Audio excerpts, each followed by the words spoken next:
reflecting Christ, December 17th. Love for Jesus makes suffering sweet. 2 Corinthians 4:17. Our light affliction, which is but for a moment, worketh for us a far more exceeding and eternal weight of glory.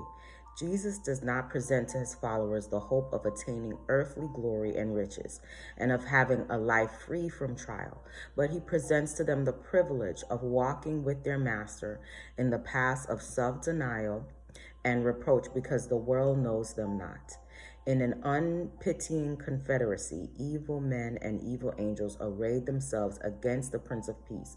Through his every word and act breathed of divine compassion, his unlikeness to the world provoked the bitterest hostility. Between righteousness and sin, love and hatred, faith and falsehood, there is an irrepressible conflict.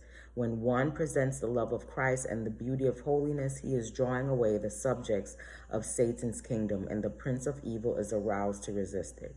As men seek to come into harmony with God, they will find that the offense of the cross has not ceased.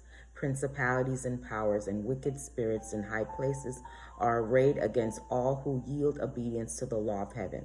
Therefore, so far from causing grief, persecution should bring joy to the disciples of Christ, for it is an evidence that they are following in the steps of their master.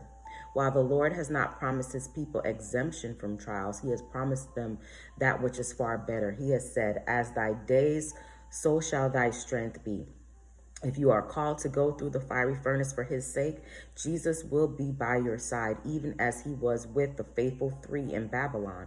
Those who love their Redeemer will rejoice at every opportunity of sharing with him humiliation and reproach. The love they bear their Lord makes suffering for his sake sweet. They follow Christ through sore conflicts. They endure self-denial and experience bitter disappointments. But their painful experience teaches them the guilt and woe of sin, and they look upon it with abhorrence.